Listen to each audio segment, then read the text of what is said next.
حضرت مالک بن دینار رحمۃ اللہ تعالی علیہ فرماتے میں حج کرنے گیا تو اس سال نا حج میں بڑا رش ہوا، لاکھوں لوگ آئے، تو میں نے عرض کی مولا سب کا قبول ہوا ہے کہ کوئی رہ بھی گیا ہے؟ تو فرماتے مجھے خواب آئی اور بتایا گیا لاکھوں کا قبول ہو گیا۔ بڑا بے نیاز ہے اللہ، بڑا بے نیاز ہے، بڑا کریم ہے۔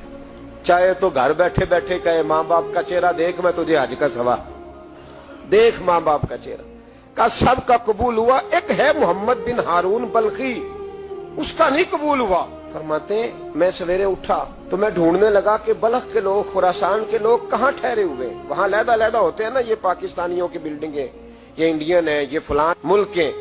تو کہتے میں ڈھونڈتے ڈھونڈتے پہنچا تو میں نے بلخ کے لوگوں کو پا لیا۔ میں نے پوچھا تم میں محمد بن ہارون بلخی کون ہے؟ تو لوگ کہنے لگے وہ تو بڑا نیک آدمی ہے، بڑا پرہیزگار ہے۔ کہتے میں نے کہا مجھے خواب آئی ہے، حج قبول نہیں ہوا، یہ تعریفیں کر رہے ہیں۔ میں نے کہا کس طرح کا نیک؟ تو لوگ کہنے لگے جی 24واں تو وہ حج کرنے آیا ہے، ساری رات نفل پڑھتا ہے، سارا دن روزہ رکھتا ہے، بہت مالدار تھا پر ہر چیز اللہ کی راہ میں خیرات کر دی۔ فرماتے میں نے کہا وہ کہاں ہے؟ کہنے لگے پہاڑ کے پیچھے خیمہ اس نے لگایا ہے، وہاں اللہ اللہ کر رہا ہے۔ حضرت مالک بن دینار علیہ رحمہ فرماتے میں وہاں پہنچا، مصلی پہ بیٹھا تھا، سلام پھیری، میں نے السلام علیکم کے بعد کہا آپ محمد بن ہارون بلخی ہیں؟ کہنے لگا ہاں۔ آپ مالک بن دینار ہیں؟ میں نے کہا کہ اس نے تو میرا نام بھی جان لیا بغیر بتائے۔ فرماتے میں نے کہا کہ ہاں میں مالک بن دینار ہوں۔ کہنے لگے کیسے آئے ہو؟ میں نے کہا بس ملنے آیا تھا۔ کہنے لگے نہیں، جس کام آئے ہو وہ بتاؤ۔ میں نے کہا میں ملنے آیا ہوں۔ تو کہتے وہ رو پڑے، کہنے لگے نہیں آپ کو خواب آئی ہوگی کہ میرا حج قبول نہیں ہوا۔ کہتے ہیں میرے رونگٹے کھڑے ہو گئے کہ اسے اتنا بھی پتا ہے کہ میرا حج قبول نہیں ہوا۔ میں نے اس کو کہا کہ تجھے کیسے پتا کہ مجھے خواب آئی ہے؟ کہنے لگا مالک بن دینار مجھے 24 سال ہو گئے، میں اس بے نیاز کے گھر کا طواف کرتا ہوں، میں حجر اسود کے بوسے لیتا ہوں، میں مقام ابراہیم پہ نفل پڑھتا ہوں، میں صفا مروہ کی سعی کرتا ہوں، پر 24 سال بیت گئے۔ جب میں طواف وداع کرنے کے قریب آتا ہوں تو کوئی نہ کوئی اللہ کا ولی آ کے کہتا ہے دوڑ جا تیرا کوئی نہیں قبول ہوا۔ 24 سال۔ مالک بن دینار فرماتے میں اس کے قریب بیٹھ گیا اور اس کے گھٹنے پہ ہاتھ رکھا، میں نے، بندہ بھی معذور تھا، اس کا ایک ہاتھ کٹا ہوا تھا، چہرے پہ عبادت کے نشانات نمایاں تھے، اور میں نے کہا یار پھر تیرا حج قبول کیوں نہیں ہوتا؟ تو کہنے لگا مت پوچھ، تو مجھ سے نفرت کرے گا۔ میں نے کہا نہیں تو بتا۔ کہنے لگا نہ پوچھ۔ میں نے اصرار کیا تو کہنے لگا اس لیے نہیں قبول ہوتا کہ میں اپنی اماں کا نافرمان۔ ماں کا نافرمان کیا ہوا؟ تو کہنے لگے اللہ نے دولت دی، جائیدادیں، گھوڑے، زمینیں، میں عیاش ہو گیا، میں اللہ کے دیے ہوئے مال کو ناجائز جگہ خرچ کرنے لگا۔ ماں میری بوڑھی تھی، عبادت گزار تھی، مجھے سمجھاتی تھی۔ رمضان کا مہینہ، عصر کے بعد اماں تنور میں روٹیاں لگا رہی، میں گھر آیا شراب کے نشے میں، اماں روٹی دو۔ ماں کہنے لگی شرم کر، روزہ رکھا نہیں تو جنہوں نے رکھا ہے ان کا تو خیال کر۔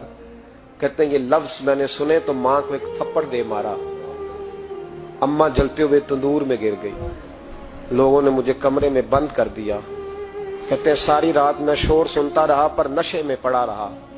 اگلے دن ظہر کے بعد آنکھ تب کھلی جب میری بیوی الماریوں سے کپڑے نکال گئی تھی۔ میں نے کہا کہاں جا رہی ہو؟ کہنے لگی میکے جا رہی ہوں، میں ماں کے قاتل کے ساتھ وقت نہیں گزار سکتی۔ میں نے کہا ماں قتل ہو گئی؟ کہا ہاں، رات 9 مہینے تجھے پیٹ میں رکھنے والی اور چھاتی کا دودھ تیرے گلے میں اتار کے پالنے والی تیرے ہاتھوں قتل ہو گئی۔ کہا کدھر ہے میری ماں کی میت؟ کہا دفن کر دیا۔ بتایا کیوں نہیں؟ کہتے مرتے وقت کہہ گئی تھی اسے میرا منہ نہ دکھانا، میرے جنازے کے قریب نہ آئے۔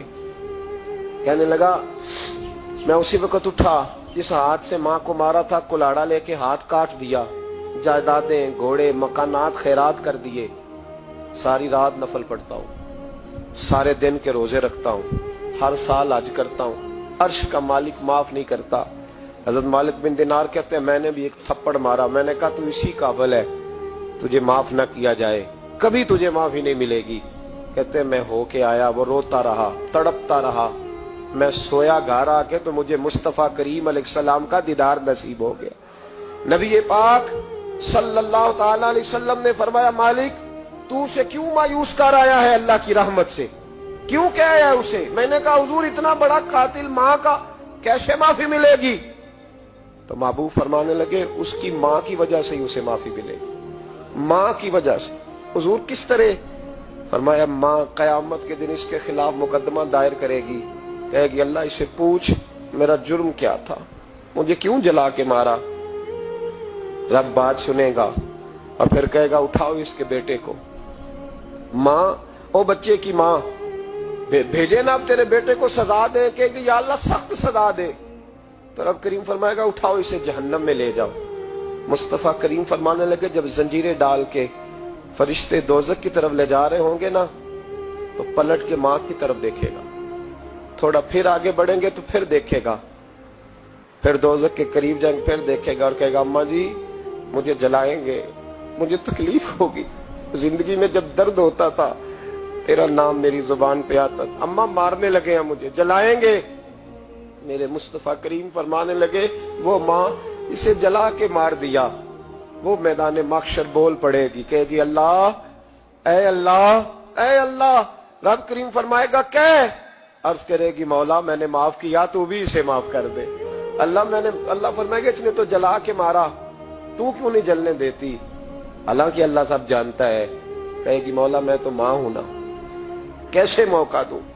تو میرے محبوب فرمانے لگے مالک اللہ اسے اس کی ماں کی وجہ سے